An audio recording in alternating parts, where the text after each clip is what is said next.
As a Catholic Christian, veiling in church is a big part of how I practice devotion and live my faith.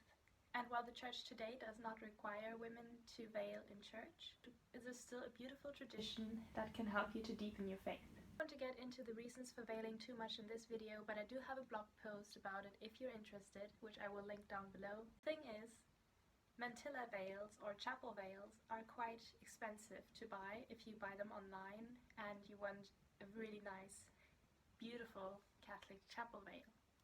Granted, there are these cheap ones on eBay that you can get, these little triangle lace scarves, and I do own a couple of those as well. But thrift stores are actually another great way to source affordable lace. So today I'll take you along with me as I convert a little thrifted mini dress, black lace mini dress, into a mantilla veil. So let's get started. So I found this black lace dress in a thrift store and I thought this would make a really pretty mantilla. So I brought it home, washed it, cut it up. Surprisingly, the amount of material was still quite small, so I had barely enough fabric for a decent sized veil. First, we have to remove the slip, which I'll keep as it is, and then I cut off the top and opened up the center back to get one flat piece of material. When determining the length of your veil, make sure not to cut it too short.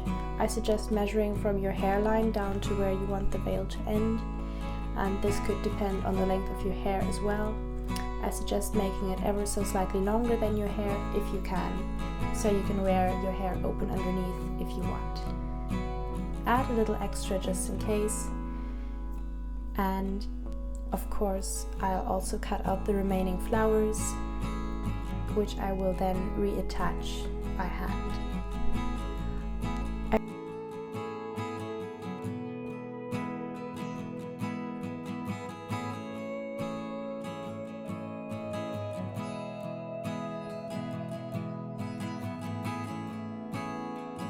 I also removed the original hem and slightly rounded it,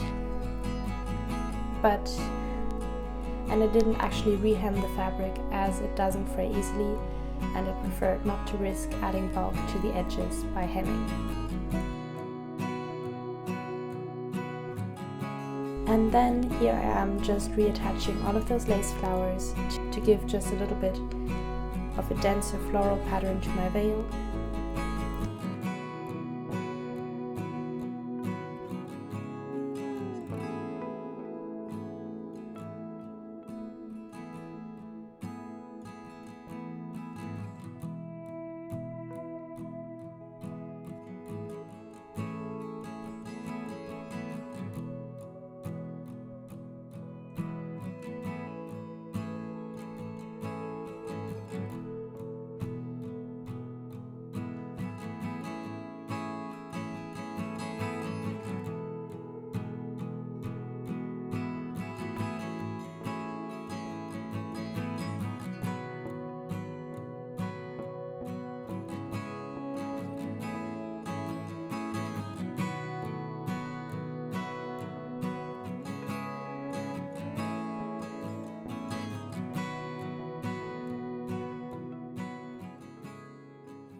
Thank you so much for watching, guys. I'm really happy with how my veil turned out, even though it does slip quite a bit.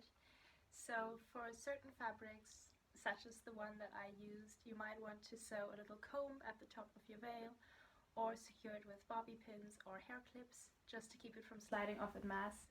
I've now had this veil for a couple of weeks and I've worn it to mass a couple of times, and at one point during a memorial mass it actually fell right off my head. I had been adjusting this veil all through mass already, and at one point it completely fell off. Luckily, the person sitting next to me caught it and was able to hand it back to me without me having to stoop and retrieve my veil off the floor. But this is just a little warning. If you find your veil is slippery, don't postpone it. Sew a little comb or a hair clip on and you should be fine. I actually have another little example to show you, which again is a thrift flip veil. So this red little veil was originally a lace top, and again I cut it open and reassembled it as an infinity veil. And I really like this one as well. So these are just two examples on how you can use lace from thrift stores or just repurpose old lace clothing into beautiful and inexpensive mantilla chapel veils.